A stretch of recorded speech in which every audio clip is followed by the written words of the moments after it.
Hello, everybody. It's telling me that we're live. My name is EllyMae with Silhouette Secrets Plus and Swift Creek Customs.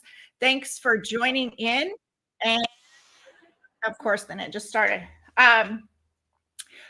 Welcome to this live. If you have any questions, feel free to put those into the chat, and the behind the scenes person, it will pop those up so I can answer those. So I am teaching a class that is called the Seagull Card, and this was inspired by a lady named Lisa Shaw, who is I believe in the UK, and she made one that was a square. And so it's called a seagull because it kind of looks like a seagull when you have it folded out. So I designed this fun fold card in a 5x7, and I kept it very basic so that you could see that you could use general supplies to create the card, and you did not need anything fancy. And I do have a downloadable diagram and instructions on how you can hand cut this, but I also have the SVG file on my landing page for the event as well. So I just wanted to share real quick some of these different designs. So along the way, while I was creating the video, the designs kind of talked to me and spoke to different things. So originally I'd planned to put the pattern paper on all sides. And then as I was creating, that's just not what happened. And I think we have to allow ourselves to have that creative freedom. So here's another style with that same pattern that I used, and I used this one on all of them. And it gives it just a little bit different look. But the one I want to share with you here is you can also use print and cut and digital downloads and papers and different things. So this is a kit by Knitwit Collections, and it is all print and cut. So I did do some of the elements popped up with some foam tape there that you can see, but all of the other pages and everything are print and cut. So you can use this with a variety of different options, digital, paper, everything. So let's go ahead and answer these questions. So Janice asks, so I'm trying to download the SVG file and it shows up in the downloads as an HTML. How do I locate and save the SVG? Janice, an HTML file is an SVG file. On a Windows computer, the default for SVGs is the computer shows it as an SVG. Go into whatever program you are opening it in. After, you have to unzip the folder that it downloads in. And then once that folder is unzipped, you can open that HTML file in your software. It is an SVG file. Windows computers do not have a default program to open SVGs, so it automatically defaults to a web browser, which is what an HTML file is. And if you view the little thumbnail, it will show you whatever web browser is the default on your computer and as the icon, but it is an SVG file. So you should be able to open that from the unzipped folder. So Sandy G, what to do about printable sheets if your printer does not print color well?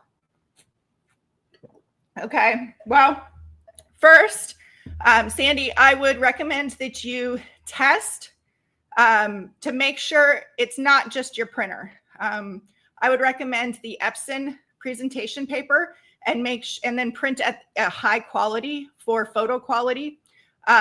If it is your printer that is a lower quality printer, then I would just suggest using scrapbook paper or scrapbook things like then until you can invest in a photo quality printer to be able to print a little bit better. You know, use your stash, use what you have available and on hand.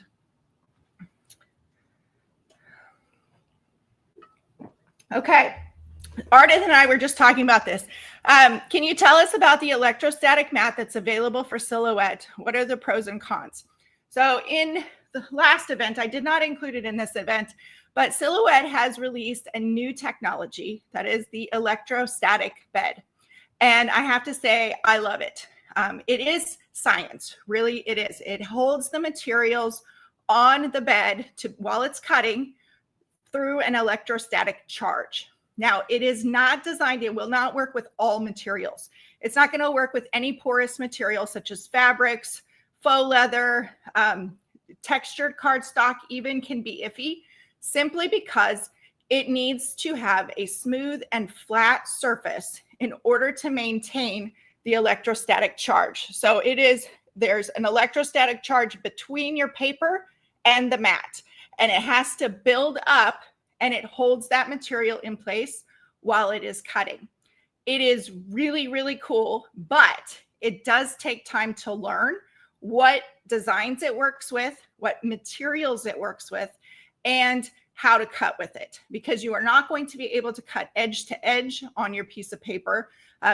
Very intricate, detailed designs are iffy. It just depends on the design.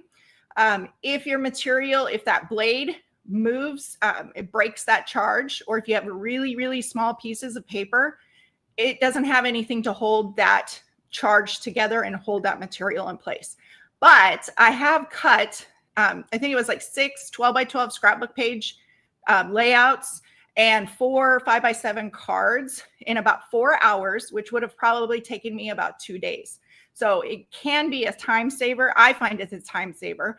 It does take a little bit more space to set up, but it is really super cool. Now, that electrostatic mat works with the new Cameo 5 model, the Portrait 4 model, and the Curio 2 model.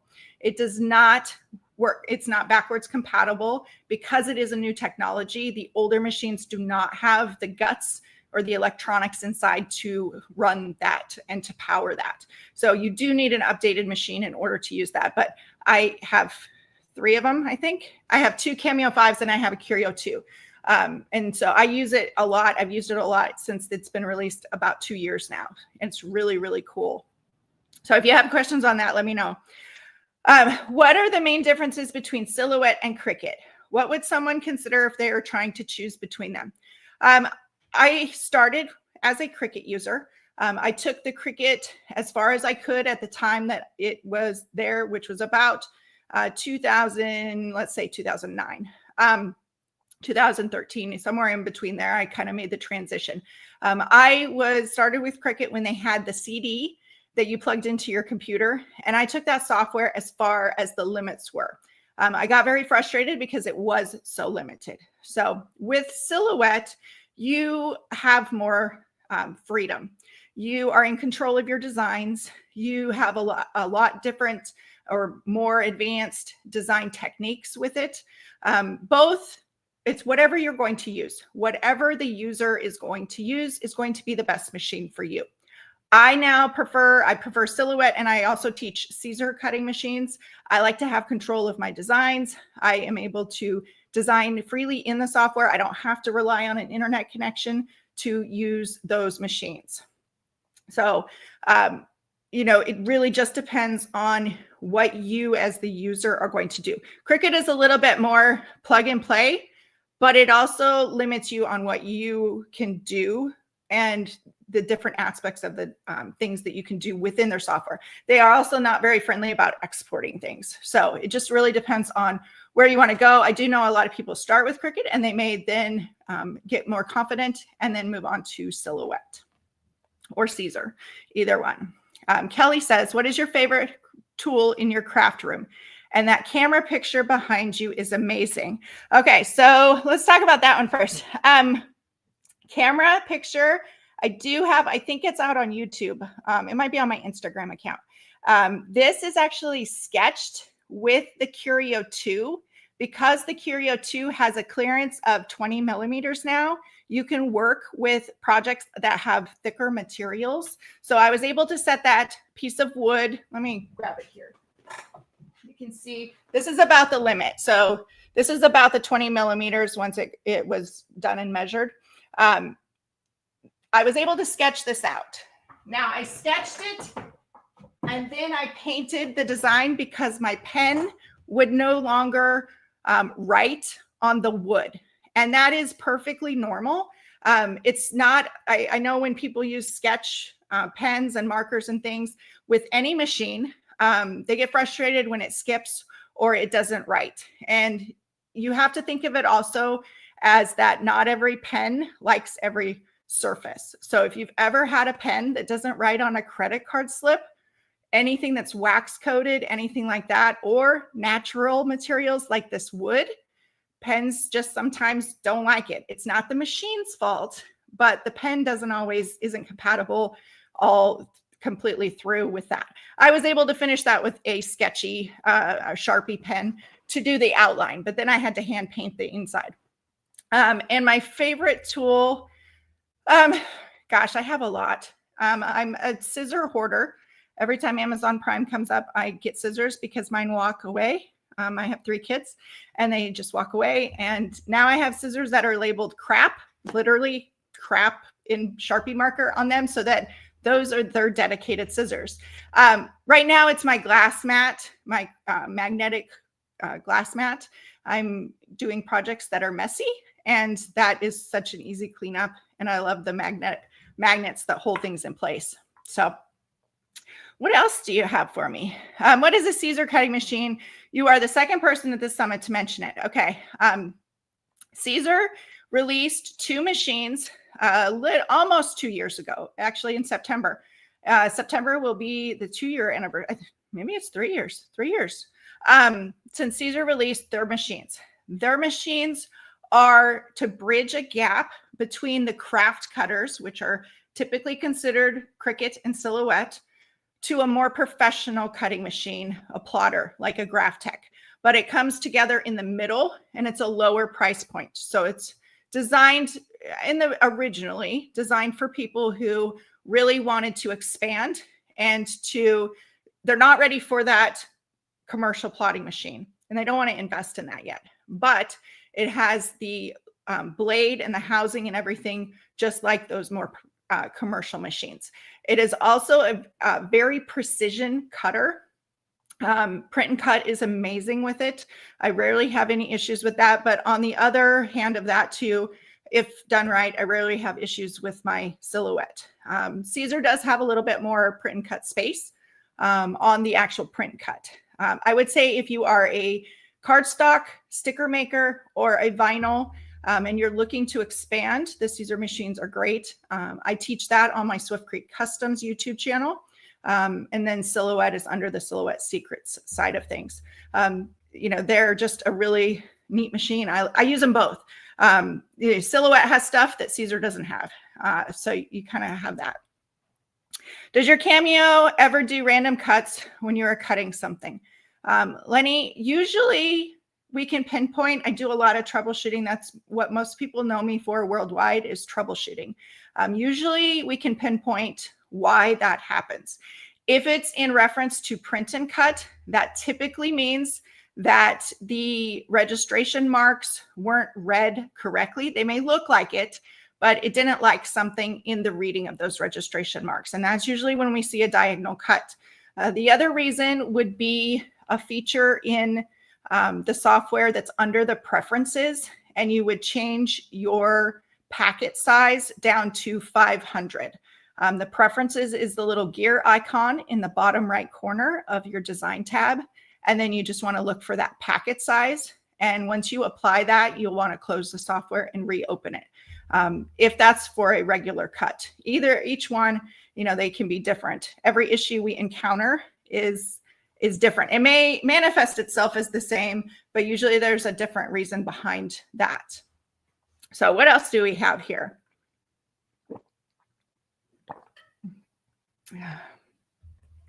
Where do I look for inspiration? I am a big Pinterest person.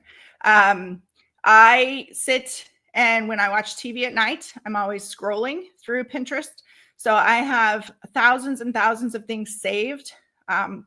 Watching others is another source of Pinterest. Now, I will fully admit that personally, I don't sit down and watch a lot of videos. But when I'm scrolling through Facebook, or when, whatever, something catches my eye, I'll stop and watch that. Like my class is inspired by Lisa Shaw. She was on the Knitwit Collections Facebook group one day showing how to assemble this card, and it was awesome.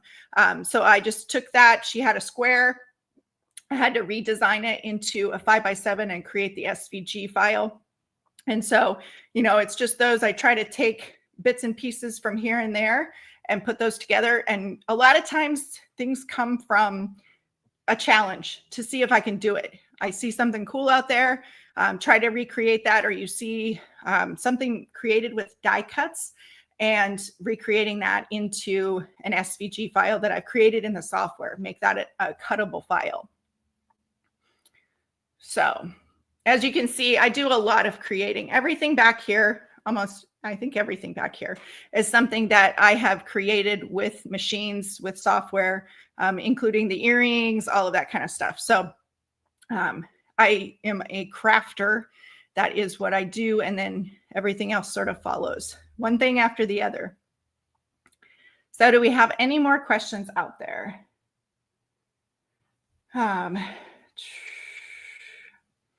Let me see. Arlene says, do you keep journals to document your crafts and growth? Not necessarily.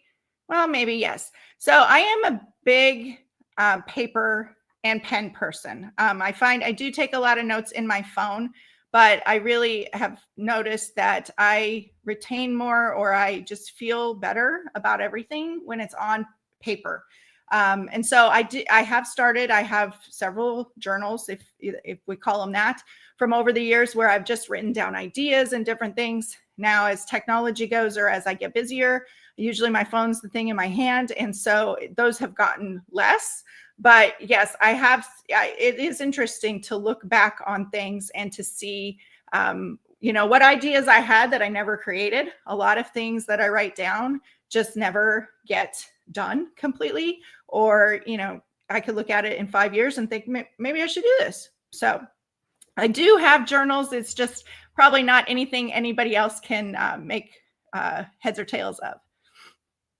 So yes, the Lighthouse is made of paper. Here, I'll just pull this out here so it's a little bit. It's all paper. There is foam core board inside of this bottom section. This is a file by Dreaming Tree. And then this is an embossing folder that was used on the outside. This is all cut with, let me see. I believe this was with the Silhouette. Caesar cutting machines could cut it too, but I think it was before Caesar was released. So it is all there, and you can put a tea light in the top for it to light up if you choose to do so. I believe it's been a while since I created this. So the top does come off. I believe, yep, the lid comes off here, and you can put a little tea light in there. So Dreaming Tree is now on Creative Fabrica. And so all of their files, you can look and see if this one's been added yet. I saw today that they had 709 files loaded to the Creative Fabrica site. So yes, I love 3D projects. They take time. That is the biggest thing, is the time it takes to create them. But it's one of the things I love the most. Jennifer says, what is your turtle picture on? Is it a canvas or HTV? That is actually a wood sign from Hobby Lobby. It comes just like it is. I like those. There's only two things about them. One, take like a wet wipe and wipe them down. Don't soak it with a really wet washcloth, but wipe it down, because there seems to be some sort of film or dust on those signs that they already have, and it can prevent adhesive vinyl from sticking to it.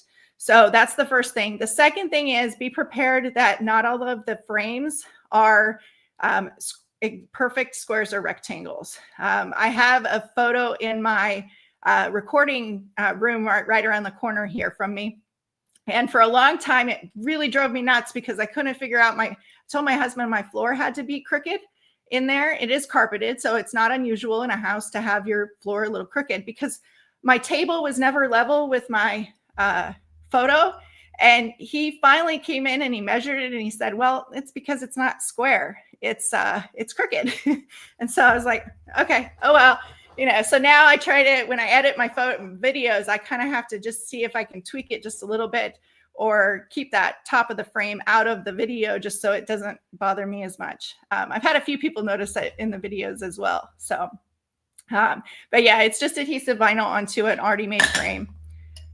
Okay. Well, if you do have any questions, let me know in the event Facebook group, or you can find me on the Silhouette Secrets website, and also on Silhouette Secrets on YouTube, and Swift Creek Customs if you are interested in that Caesar machine. So if you do have any questions, let me know. And thanks for joining me, everybody. Have a great day. Enjoy the summit.